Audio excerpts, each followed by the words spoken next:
In professional sports, getting fired for losing is a harsh but expected reality. It's the cost of doing business in a results-driven world. But what happens when a coach gets fired after turning a franchise around? On October 27, 2024, the Indiana Fever announced they were parting ways with head coach Christie Sides, just weeks after she completed what many believed was a miraculous turnaround. She had inherited a franchise stuck in a brutal 7-year playoff drought and brought it back to postseason relevance in just 2 seasons.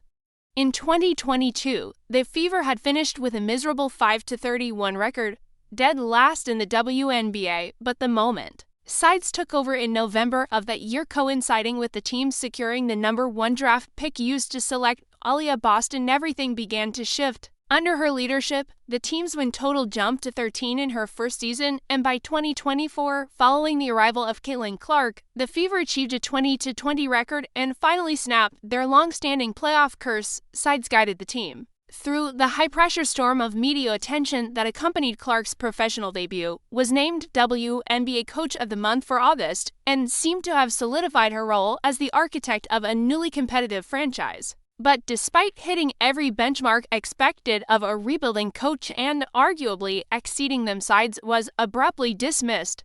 The official reasoning, delivered via press release by new president of basketball operations Kelly Krauskopf, emphasized the organization's bold pursuit of championship-level success and a need to maximize talent, a statement that, for those fluent in corporate PR, clearly indicated a strategic shift rather than a reflection on Sides' past performance. The subtext was unmistakable. The team wasn't content with progress anymore. They were now chasing a title, and the front office didn't believe Sides was the coach to take them across the finish line. But this wasn't a sudden decision. Earlier that month, the Fever had undergone a front office overhaul, bringing in Krauskopf and Amber Cox to reshape leadership at the top. Anyone who follows professional sports knows the implications. New executives almost always want to install their own coach.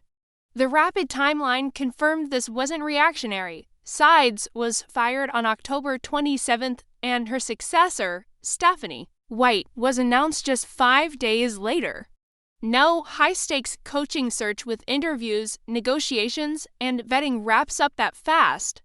It was planned, and Sides was never part of the long-term vision. The firing ignited fierce debate within the Fever's fanbase, creating two sharply divided camps online. One side saw her as a scapegoat, an intelligent, first-time head coach who had steadily improved her team year over year and navigated the intense scrutiny that followed Clark's debut with professionalism and poise. This group argued that Sides was sacrificed because the new leadership lacked patience and wanted an instant fit rather than a steady builder. But the opposing camp argued that Sides was simply out of her depth, pointing to the Fever's poor 1-8 start in 2024, her inconsistent in-game decisions, questionable rotations, and late-game clock management. They believed the team's performance was carried more by the talent of Caitlin Clark and Aliyah Boston than Sides' coaching acumen, and some even accused her of dodging accountability in press conferences. These conflicting narratives, scapegoat or unqualified, both revolved around the same gravitational center, Caitlin Clark.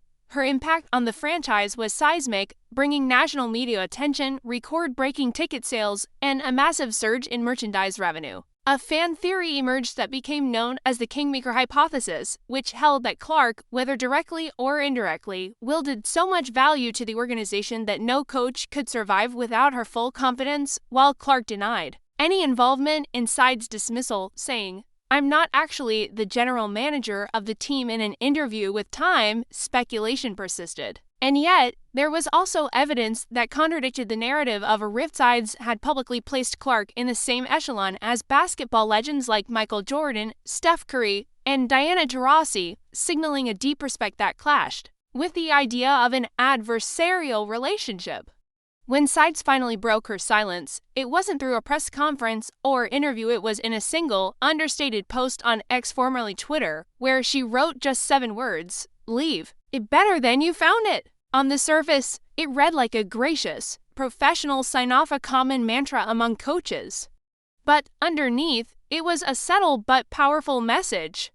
It was a reminder of where the Fever were when she arrived and where they stood when she left. No longer a laughingstock, but a playoff contender.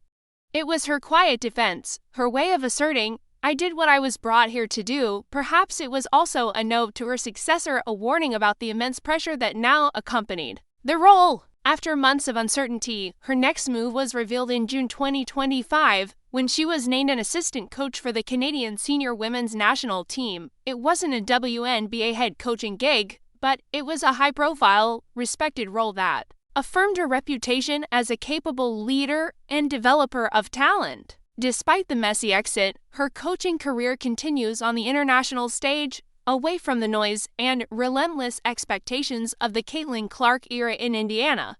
Ultimately, Christie Sides wasn't fired because she felt she was pushed out, because the definition of success changed faster than she could catch up. She became a casualty of a franchise in hyper-acceleration, one that decided good wasn't good enough anymore. Her story is a cautionary tale of what happens when progress gets mistaken for stagnation, when growth is sacrificed for immediacy, and when professional sports shows just how ruthless it can be, even to those who deliver everything they were. Asked too, whether the Fever made the right call or not remains to be seen, but one thing is undeniable: Christie Sides left the Indiana Fever far better than she found them.